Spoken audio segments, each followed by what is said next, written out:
يعيشكم كنا نساهموا في انجاح الثوره وفي نجاح المرحله الانتقاليه هذه يعيشكم. والمرحله المقبله يا اخي نتفاهموا ويعملوا وفي عقلهم زاد. قالوا لا حدد موعد باش تعمل انتخابات يا اخويا حتى يركزوا امورهم ويريقلوا ونحبوا يرجع المستثمر ويرجع السايح وترجع الحركه الاقتصاديه تدور. ما يقبلوا حتى ضغط. أنا كان في بلاصتهم من أعضاء الحكومة والحكومة ما يرضخ حتى ضغط. اش دخل الباجي؟ الباجي قايس يمشي يتقاعد تو يمشي يحضر التقاعد تاعو. قال لك نحب تونس ونحب البلاد والوطن.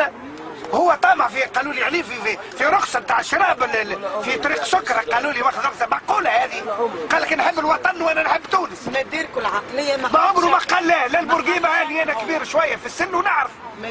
وفي المحاماة العام عشنا ازمات ما عمره لا نظم لا ساند المحاماة في ازماتها لا ساند هياكل المحاماة ما عمره ما عمل شيء مع كامل احتراماتنا يا اخي. هذاك اجتهاده هو. احنا نقولوا من اجتهد واصاب له اجران ومن اجتهد ولم يصب له اجر واحد. يا اخوي اجتهدت ما كنت قلت انا خدمت البلاد يا اخوي بارك الله فيك. علاش هذايا عندها عام كان ما حددوش الانتخابات المقبله بعد عام راهو انقلاب. انقلاب على شنو؟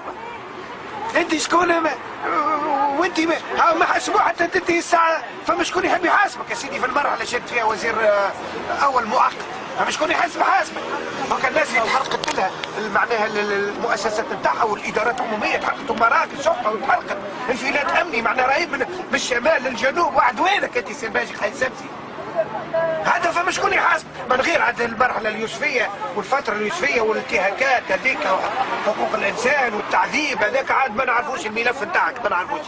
ما هذه رساله نحب نوجهها للباجي قايد سمسي اللي قاعد يشوش وقاعد باسم السياسه وباسم خليك نحب تونس. انا كتاب نحب تونس عاونها بسكات. هاني انا عاون بسكات. كان مش الثوار انا فتحوا لي المجال ويجوا يصوروا فيا في مكتبي ونعطي في رايي ونعطي وانا جيت الاعتصام لا جيتني لا تلفزه لا اذاعه. شبيدي ما شكري بالعيد. ايش معناها؟ منهزم في انتخابات تحل الناس ما تلقاه تحل الحدا بعد تلقاه تحل. وكل غلطه الفاتح مشى صحافي هو مشى يعمل في انترفيو لوزير الداخليه. هو وك احمد الصديق المشبوه. يسألوا عليهم زملائهم. انا قريت في الخارج يسألوا عليهم بقرا معاهم هذول. معروف. هل يسموا رواحهم معناها سياسيين الجدد؟ هو في الشارك في الانتخابات حلوا له نسمع هاو الاذاعات حلوا له حنا بعد الحاله الوطنيه تلقاه يتكلم قبل الانتخابات ما نجحش.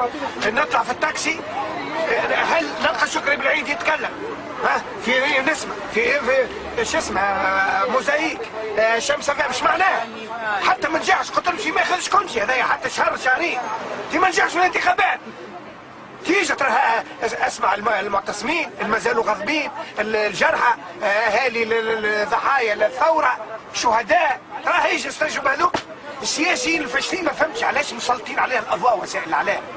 علاه يقول لك علاش تعمل في اعتصام وعلاش تعمل ترسم فاقوا بهم. هاو طلعوا من فما اللي يشك فيهم يا اخي. قال لك يا جماعه الامن السياسي يا اخوي الامن السياسي ربي يعين يمشي يعطوه برارك على الحدود يعيشون على الحدود يعيشهم. داخل في انا يعس على الاعتصام هنا ولا يعس على الاخر ولا يعس على هنا محامي ولا يعس على يمشي يعملوا له برارك يحبوا الوطن. هو يمشي يحطوه يعملوا له برارك على الحدود ولا يدخلوهم في جمعيات ولا تاع العجز ولا في سبيطارات المهبله يأطروهم ويعملوا دوري عمل اجتماعي. يعس علي بالله يقول لي سياسي.